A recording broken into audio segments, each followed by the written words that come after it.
प्यारे साथियों देखिए इस सवाल को कहता है किसी संख्या को 136 से भाग देने पर शेषफल 36 प्राप्त होता है।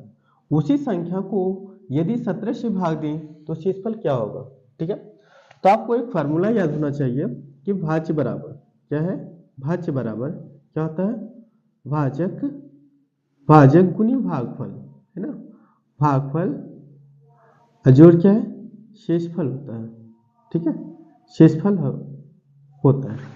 ठीक है, तो क्या करेंगे साथियों, यहाँ पे भाजक कितना है 136 हम लिखेंगे। ठीक है, 136 गुने भागफल हम क्यों मानते हैं। ठीक है, और शेषफल हमें क्या बचता है तो 36 प्राप्त होता है। ठीक है, पहला स्टेटमेंट में कहता है। तो देखो इसी संख्या को, ये जो भाज्य प्राप्त हुआ इसी संख्या को यदि हम 17 से डिवाइड करते हैं तो क्या प्राप्त होगा।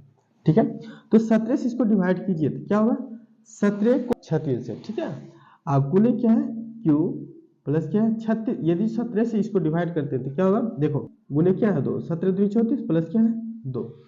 ठीक है, अब देखो 17 इसमें भी है 17 इसमें भी, या हम 17 कॉमन ले लीजिए है ना, तो 17 कॉमन लीजिएगा तो क्या बचेगा यहाँ पर 8 क्यूब, अब प्लस क्या है यहाँ पे ये 2 बचा हुआ ना, 2 प्लस क्या है 2। ठीक है, ये जो है एक इसको टर्म मानिए, एक टर्म मानिए, तो क्या इसे लिख सकते हैं, ये भाजक मेरा हो गया 17 की, क्यों हम क्या कर रहे हैं भाग कर रहे हैं ना, दूसरा स्टेटमेंट पे ये कह रहा है। ठीक है, और ये क्या है, ये फल है, ये शेषफल है, तो हमें शेषफल क्या प्राप्त है, यदि हम 17 से भाग दे रहे हैं तो शेषफल हमें क्या होगा 2 प्राप्त होगा, यानी ऑप्शन में डी प्राप्त होगा। ठीक है, इसको ट्रिक से कैसे हल करेंगे, ट्रिक से।